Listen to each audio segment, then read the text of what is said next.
Hey everyone, I hope you're doing well and are having a flare-free day. Thank you so much for coming to my channel today. I want to talk about stress and anxiety today. I think on social media, and we say this all the time, but life is not what we see on a screen. You might be in high school trying to get certain marks and putting a lot of pressure on yourself to be the friend that shows up for others, to get the grades you're supposed to get, to succeed in a way that gets you to the next point where you feel like you should be. We may be putting a lot of pressure on ourselves in high school as young individuals and young adults. If you're in your career phase, you might be feeling a lot of pressure and anxiety recently, depending on what you're going through and what your work demands of you. You might feel anxious right now around finances, relationships, other things that people don't see on a mini screen of what's perfect on social media. I, for one, want to come on here to this amazing community that I love and care for so deeply and have been talking to you for 2+ years now, that you are not alone in that. And I am not a person that has it all together. I am very stressed, very anxious most of the time. And I noticed recently for myself that I just wanted to come on and talk about it because I feel like it's important to say, I'm with you. There are periods of life that are very stressful, very anxiety inducing, and it can show up in different ways, either in our body, in the way we hold tension, but also in our periods, in our menstrual cycle, in our endo symptoms. And I just want to talk about it all today and just get it all out on the table and connect with you if you're in the same period of life that is stressful or anxiety inducing, because we are in it together and we are deserving of help. And I recognized that I need a little bit more help these days with my stress and anxiety. And yesterday I went to my doctor to talk about some tools and techniques to help me personally get through it. So I want to share a little bit about that today too. But it's just top of mind recently because I did have that recent doctor's visit, and I wanted to talk about all things stress, anxiety, periods, life, all of it. So if that interests you, then feel free to keep on watching. Recently on my community tabs page here on YouTube and on my Instagram story, I asked all of you if you notice if stress impacts your period, your menstrual cycle, and the intensity of your pain when it comes to endometriosis. I think unsurprisingly, a lot of us notice differences when we are more stressed and more anxious. I want to tell you that stress does impact the way we feel during our period and during our menstrual cycle. You're not alone when those changes happen. Some of you notice that you have a little bit more irritable bowel syndrome symptoms, so a little bit more constipation or even diarrhea, like those nervous poops that come up when you're a little stressed and anxious before a meeting or before a big test.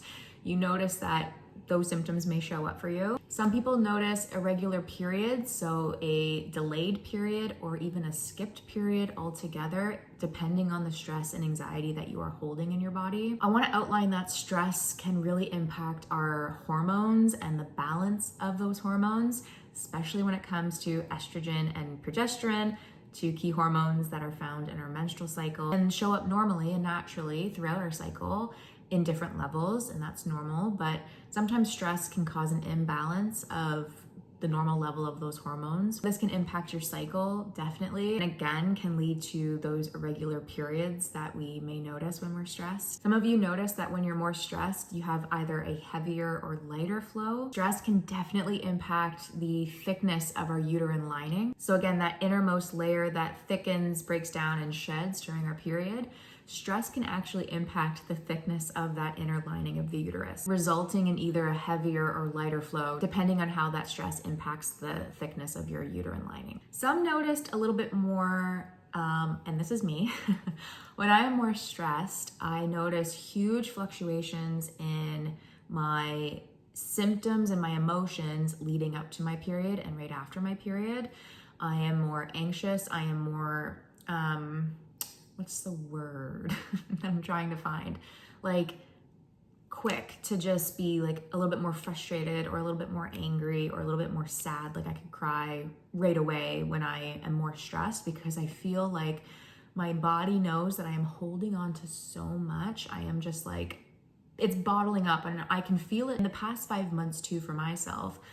I can feel literally like bubbles in my chest of like, and it's not butterflies, okay? I love butterflies, but like, and I love bubbles too, but I'm just like, I feel this like bubbling happening, and I can just feel like a pop can that's been shaken of just like, I am ready to just explode all of my thoughts, feelings, emotions, and I just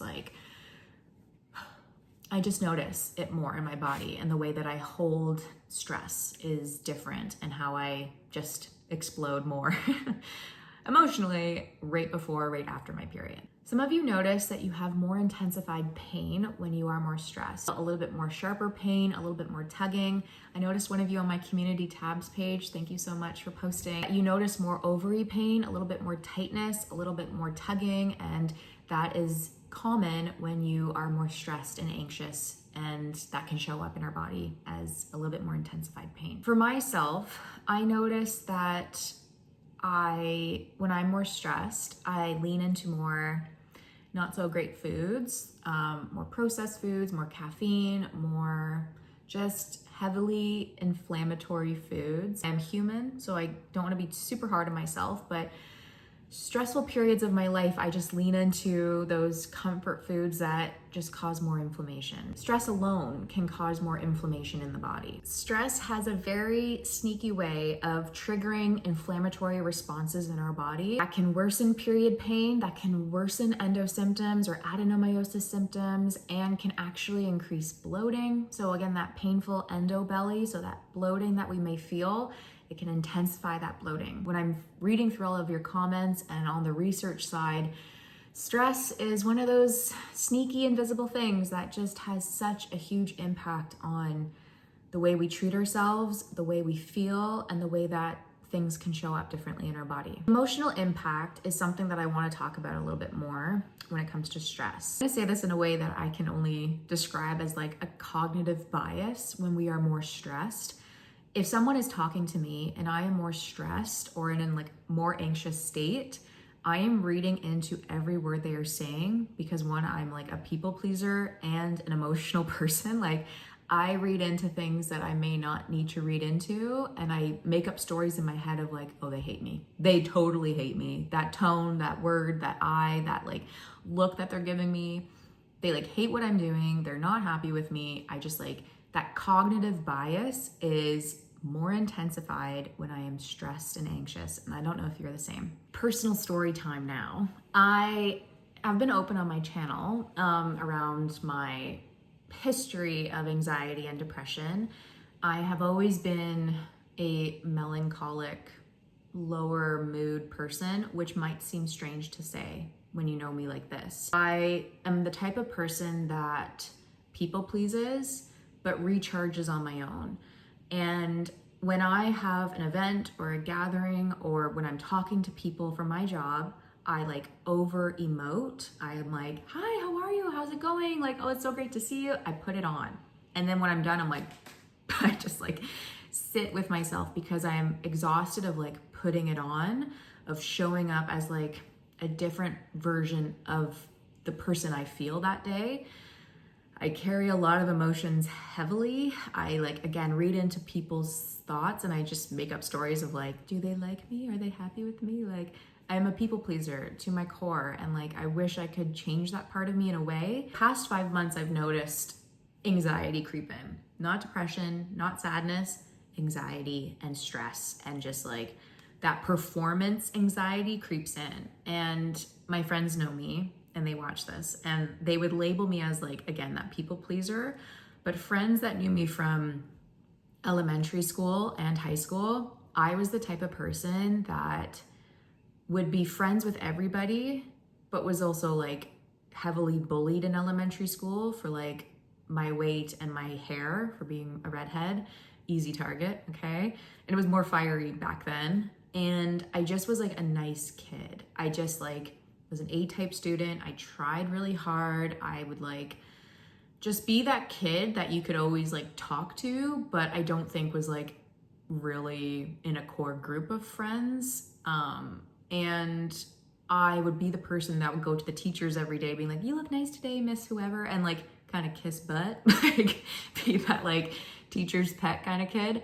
And I held on to that identity for a long time. And like, I think in high school, like I started to find my own identity and my own voice and my own confidence to be like, okay, that person obviously doesn't want to be my friend. So like, I'm not going to waste my time to like people please them to like me and include me in their group. And if you didn't know this, I did serve time in the military here in Canada. And my parents met in the military. They like really sold the military as like something that would be very confidence boosting. And like, they basically just sold the military as like a perfect opportunity for me to just find a little bit more of my voice and be less emotional, I guess is the word I'm looking for. And so I actually served in the military here in Canada for 4 years. There's a certain environment that you enter into. You're entering into a male-dominated environment. There's like a sense of stress that comes on you of you're a young person, but you have all these responsibilities of like organizing an event or like an exercise or going into the field and doing a survival exercise, or there's just a lot of stress and pressure that is put on yourself when you join that kind of institution. And already being a high performer in elementary and high school and then joining the military, I just had increasing amounts of performance anxiety that I carry into my day-to-day job now as a federal lobbyist. Being again in a male-dominated field in a very political environment, like I don't work for a politician, but I talk to them all the time, and I'm trying to make big things happen with legislation and policy. That is a lot of stress to hold on to. And I recently noticed that like with work-life balance and the new diagnosis and just the amount of stress and pressure that I'm feeling in the new job, which is now being 5 months, I absolutely love my job, but I am feeling that stress come over me of like, am I doing a good enough job? Am I where I'm supposed to be? Is the team happy with me? And these are all invisible things that I'm like talking through myself with. Like no one's telling me I'm doing a bad job at all, but I just put that pressure on myself to do better than I think I'm doing. And I don't know if you're the same. If you're in high school right now trying to get those good marks, or again, if you're in the in-between of just trying to navigate finances, relationships, there's stressors in your life, especially when it comes to your health, which I think a lot of you on my channel suffer with chronic pain in some way. It can be stressful and anxiety inducing. And yesterday I went to my doctor and I wanted to just get a handle on it because I've noticed periods of my life where I have more stress and anxiety. And I notice when I need that little bit of extra, okay, I need someone to talk me through this, or like get some like pathways open for me to take care of myself a little bit better. And so I went yesterday. Amazing new doctor. I've talked about this before. New doctor, amazing. We had a great personal chat. He asked me all of the things that someone would ask if I come into your office saying I'm stressed and anxious. And he acknowledged like, yeah, like I'm in a stressful period. For myself and my health journey, I'm going back into therapy, and because I'm on certain meds with Endo, we're gonna see how those play out because they're new as well. So he said basically, come back if I notice more intensified stress or anxiety show up, even while doing the therapy. Medical disclaimer, don't change or take new medication without talking to your doctor. But for myself, he said, sometimes medication can make things worse if you come off of it and you don't really get to the root cause of what's causing that anxiety and stress. Therapy is a great way because you get to the root cause, you find out more about yourself, you uncover the folds of what's hiding beneath, and you develop the tools and techniques to get you through those stressful periods without just relying on something that like numbs you, I guess. And for myself, I was like, that makes sense. I think I went into the appointment expecting to get medication, but the fact that he said, let's pause, let's do therapy first, let's see how it works. Of course, come back anytime, like even tomorrow if it's like you need that extra boost of help. But for him, he's like, let's try the therapy first. And I had taken therapy in the past for postpartum and it did wonders, honestly, for the way that I felt emotionally. I'm gonna monitor and see how I go, obviously, but I wanted to be open about that and say like, yeah, I'm gonna be doing therapy and talking to someone that's a professional and getting my toolbox filled with the tools that I need to just help me through stressful, anxiety-inducing times, especially because I do hold that performance anxiety to succeed and to be better than I think I am, if that makes sense. Like, I'll always have those periods of my life. I'll know how to manage that right away instead of like, oh, I have to go to a doctor to get medication that may or may not work for me, trial and error. Some may work, some may not. Like, that can also be taxing, especially when you're in and out of the medical system already. So again, medical disclaimer, don't change or take new medication without talking to your doctor, of course, but we're gonna do therapy first for me and see how that goes. And therapy is there for you as well. If you feel like you're in the same kind of stressful environment that I'm talking about with work, or whatever you're going through, you are deserving of help. You are deserving of support. You are not alone. You're not alone. I understand that, but I want to tell you, you are deserving of help. There are specialists out there. There's support out there. I'm going to put some in the description box, but yeah, we're in it together. We're not alone. And I just wanted to come on and just be open about stress and anxiety because it's not fun. It's not exciting to go through a stressful period, and it can be daunting, and you can feel like you're in it on your own because of social media just showing us all the time that like, oh, my house is amazing. My life is amazing. No, it's not always that all the time. So you're not alone. We can have a laugh together. We're in it together, but just wanted to be open about that because I didn't want you to feel alone in that emotional impact that stress can have on us. I want to talk about how we can implement better daily routines to help manage some stress. Again, not a doctor, not a medical practitioner, but these are some ways that my doctor told me to increase that sense of care for ourselves. Let's just give ourselves a little hug right now, okay? If you're watching, our bodies need a little hug, a little bit of support. We're there, and it's that physical touch that can like really ground us and just be there for ourselves. So give yourself a little bit of hug before we get into this next section of how we can manage stress a little bit better. Number one, give yourself that little hug that you need, or when you wake up in the morning, you can just give like little tugs on your ear or little like pets on your neck. It can cause you to yawn. That's totally normal. You can do pounds on your chest. It kind of reminds us of like when we were babies, if you had like someone kind of patting you on the back when you were a baby. I remember that with my daughter of just like, it's okay. It can remind us of that like inner child healing of like, I'm here with you, you're safe.